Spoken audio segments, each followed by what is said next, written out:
Bonjour. Dans la première grande partie de cette étude, on a pu voir le sens familial du mot père allant de son sens premier de géniteur à un sens plus large d'ancêtre. Et je vous ai montré par de nombreux versets que ce mot père indique un lien réel de parenté, mais parfois à des degrés différents. Dans la deuxième partie de cette étude, voyons comment la notion de père est donnée dans un sens hiérarchique, indiquant la responsabilité, la supériorité et l'honneur qui s'y rattachent. Bien évidemment, nous verrons au passage la notion de fils qui en découle. Voici donc la deuxième grande partie de cette étude qui sera également divisée en vidéo A et vidéo B.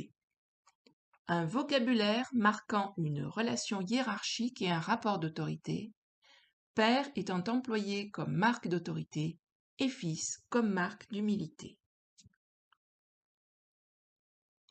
Vidéo A. Père, titre honorifique. Premièrement, père désigne souvent une personne d'un état supérieur et méritant le respect car plus âgé, plus avancé en sagesse et en connaissance, supérieur en grade, en dignité, en autorité. Appeler ainsi quelqu'un revient à reconnaître sa puissance et son autorité. Petit a, désignation comme père pour un fondateur, le dirigeant clé d'un groupe, d'une nation, montrant l'attachement et le respect qui sont portés à celui qui endosse un rôle d'importance. Exemple de père fondateur de la nation, Marc 11, verset 10, « Béni soit le règne qui vient, le règne de David notre Père. Hosanna dans les lieux très hauts. » Exemple de père fondateur d'une dynastie, 1 Chronique 2, verset 55, et les familles des scribes demeurant à Jébetz, les Tyréaciens, les Chiméaciens et les Sucaciens. Ce sont les Kéniens issus de Hamath, père de la maison de Récab. Exemple de père fondateur de ville, 1 Chronique 2, versets 50 et 51. Ceux-ci furent fils de Caleb, Shobal, fils de Hur, premier-né d'Ephrata, et père de Kirjath-Jéarim, Salma, père de Bethléem, Areph, père de Beth-Gader. On reconnaît bien Kirjath-Jéarim et Bethléem comme autant des noms de villes. Il faut donc comprendre que Caleb a épousé Ephrata et qu'ils ont eu 3 fils, forts et conquérants comme leur père, qui ont fondé et ou régné sur 3 villes. Hur, pour ce qui concerne la ville de Kirjath-Jéarim, la ville des forêts, Salma pour Bethléem, la maison du pain, et Areph pour Beth-Gader, la maison de la muraille. 1 Chronique 4, verset 4, Pénuel était père de Guédor, et Ézer père de Husha. Ce sont là les fils de Hur, premier-né d'Ephrata, père de Bethléem.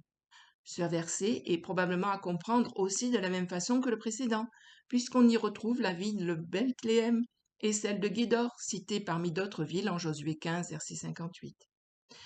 Husha est également une ville, d'où sont originaires Sibécaï et Ménubé-Bunaï, d'après 2 Samuel et 1 Chronique.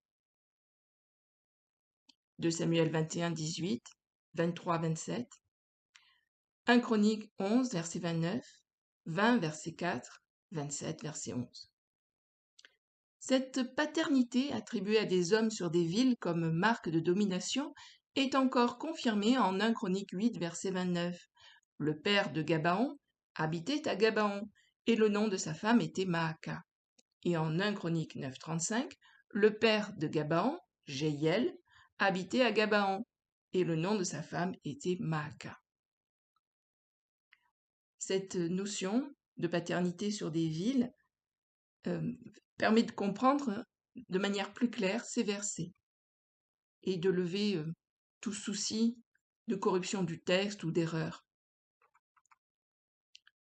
Petit b, désignation comme père pour montrer son respect. Prenons 2 exemples. Le cas de David envers Saül, son roi, en 1 Samuel 24, verset 11. « Vois, mon père, vois donc le pan de ton manteau dans ma main. » Nous avons aussi le cas des serviteurs de Naaman qui le désignent humblement comme leur père, pour le fléchir, en 2 Rois 5, verset 13.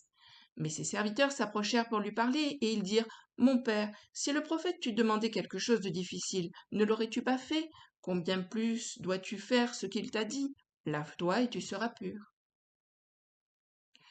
Petit c, désignation comme père pour parler d'un dirigeant d'une école de prophètes, comme d'un exemple à suivre, un formateur, un instructeur.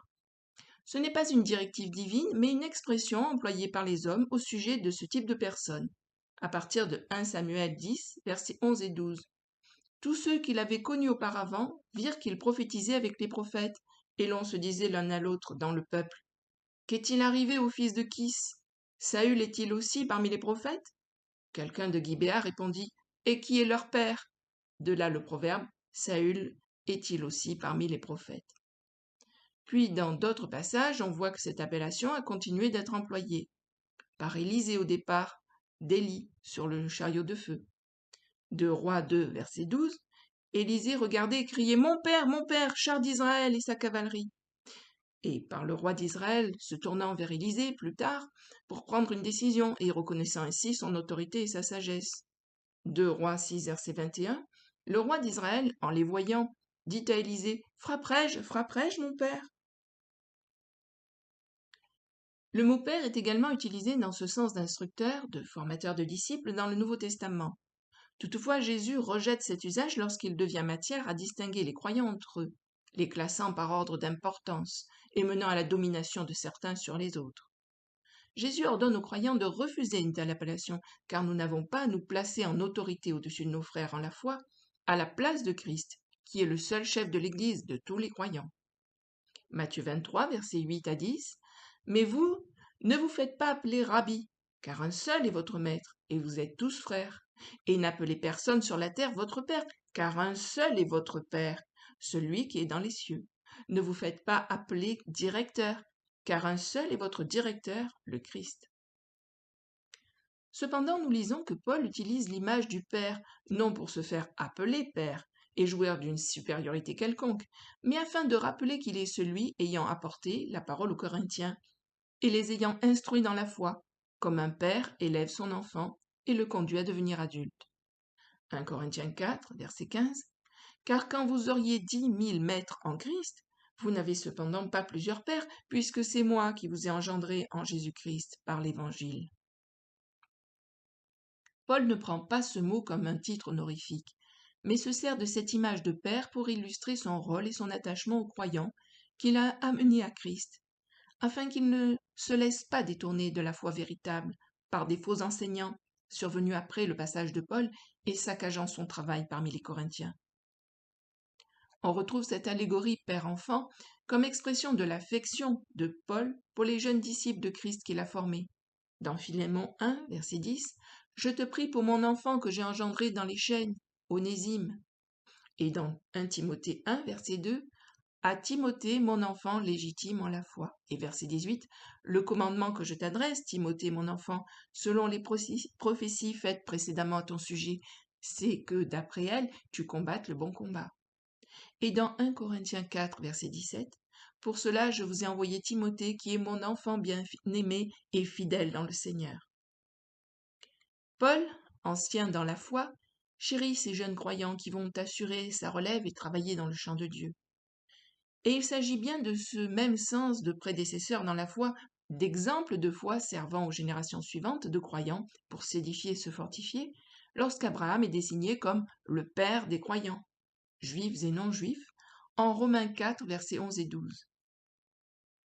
Et il reçut le signe de la circoncision comme sceau de la justice qu'il avait obtenu par la foi quand il était incirconcis, afin d'être le père de tous les incirconcis qui croient, pour que la justice leur fût aussi imputée, et le père des circoncis, qui ne sont pas seulement circoncis, mais encore qui marchent sur les traces de la foi de notre père Abraham, quand il était incirconcis.